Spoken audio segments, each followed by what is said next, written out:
Donc je vais ici verrouiller mon calque texte et déverrouiller mon calque dessin. Je vais attraper ici en appuyant sur Option et Shift de mon clavier. Je vais réduire homothétiquement mon épi de blé pour le moment. Et je vais aller chercher l'outil ellipse. Ici. Là, par défaut, il m'a mis un fond noir et sans contour. Alors, soit en appuyant sur Shift X, soit ici en permutant avec la petite flèche. Hop, j'intervertis. Je viens me placer au centre. Là, hop. J'appuie sur la touche Alt et je viens créer une ellipse comme ceci. Je reprends mon outil sélection, je viens, alors je vais agrandir encore un peu la taille de mon ellipse, hop, ok. Je vais appuyer uniquement sur la touche Option ou Alt de mon clavier pour ne modifier que la hauteur. Voilà, comme ceci à peu près. Je vais attraper ici mon épi et je vais venir le placer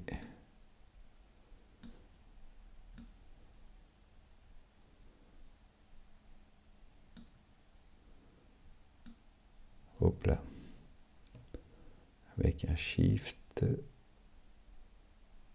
Voilà. Je vais venir le placer à peu près ici, à la différence près qu'il serait préférable que... Alors je vais zoomer encore, que mon tracé vienne... Oui. Alors j'ai un tracé ici de 1, pardon, je vais le passer à 0,75, voir ce que ça donne. Oui, c'est beaucoup mieux en épaisseur. Voilà, on va rester comme ça, et là... Alors, on va essayer dans...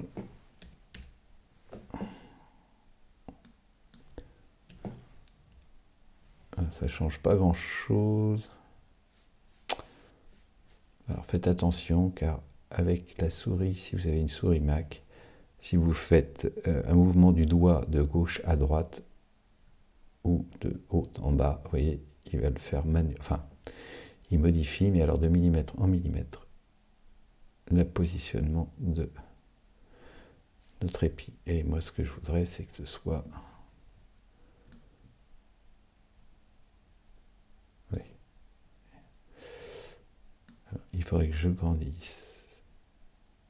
Ah bah non, voilà, c'est pas mal du tout. Finalement, oui, là c'est bien. Ok, donc je vais avoir un épi ici. Alors, ce qui m'intéresse, moi, c'est de récupérer... je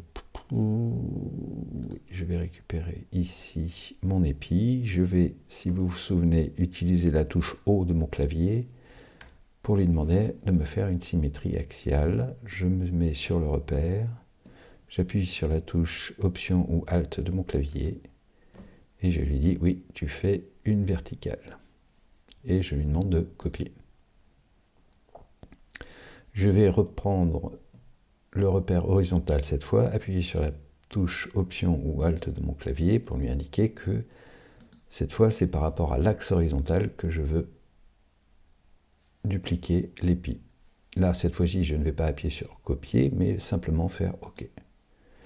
Je rappuie sur la touche V de mon clavier et j'ai donc mes deux épis ici.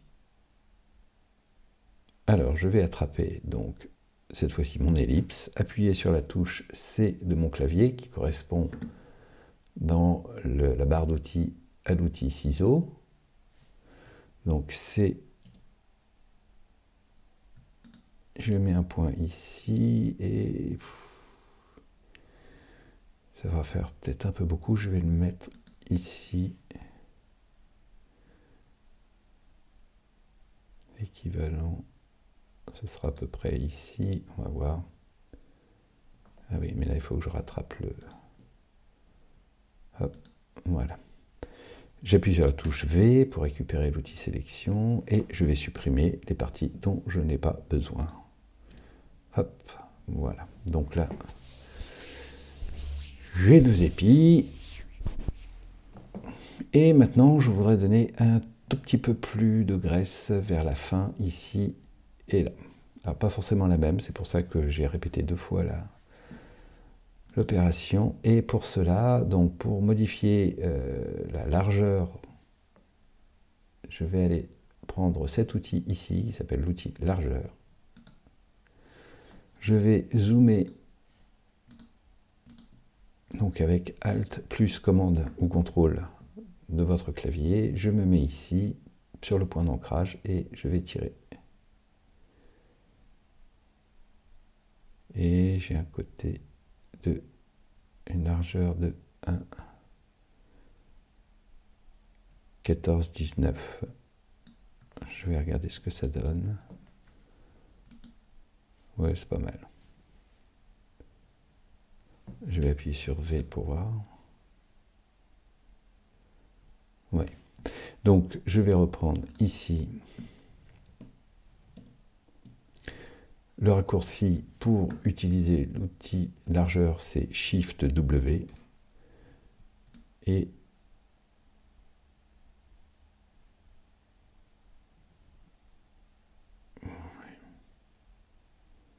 V, outil V, hop. Je vais faire commande point virgule pour masquer. Les repères. Oui. Bon, bah écoutez, c'est pas trop mal. À part que j'augmente très bien ici la taille, mais si je fais ça... Alors attendez, on va faire autrement. Hop. Ici, je vais aller chercher l'outil mise à l'échelle, donc S. Je vais mettre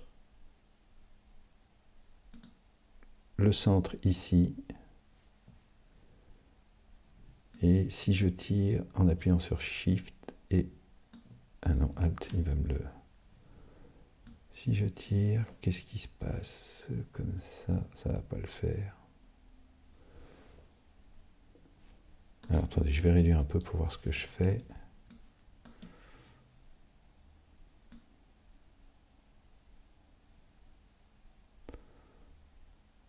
Ouais, pourquoi pas. Je vais refaire la même chose avec l'autre. Je pose le point et pose le point ici. Hop.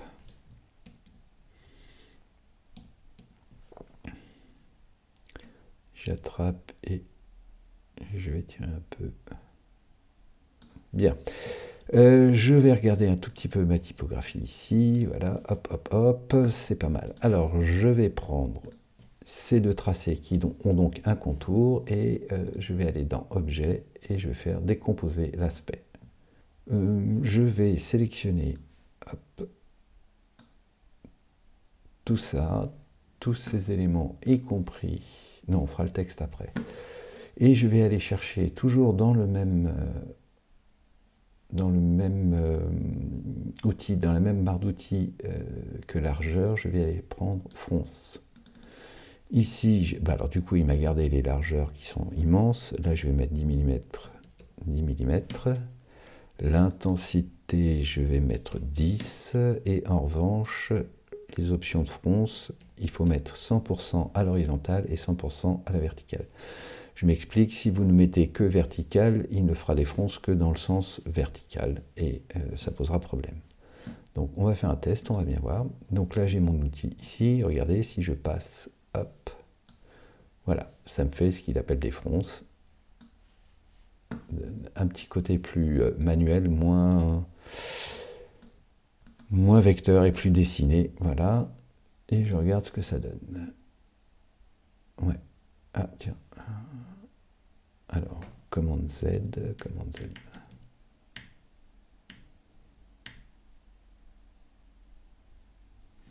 c'est pas mal. Alors, hop, pardon. Hop, ici.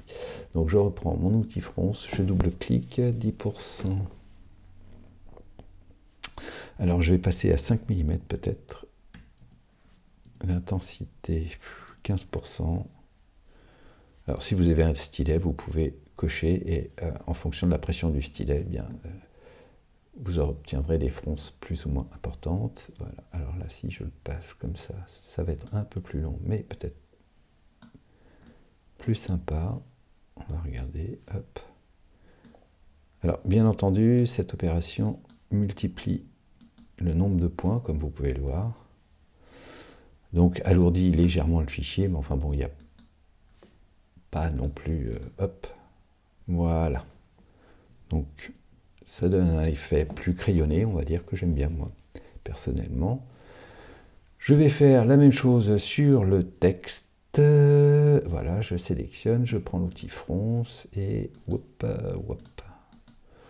Alors, vous n'êtes pas obligé de le faire partout sur la typo, vous pouvez faire partiellement les choses. On va regarder.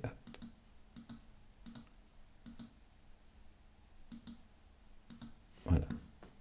Vous prenez l'outil sélection, vous désélectionnez et vous voyez que il ne le fait pas partout, mais il l'a fait un peu. Et du coup, c'est un petit côté bavure à l'encre fait à la plume ou ce genre de choses. Une calligraphie manuelle, on va dire. Je vais reprendre peut-être ici. Hop. Voilà. Remettre un petit coup sur la... Oui, c'est mieux.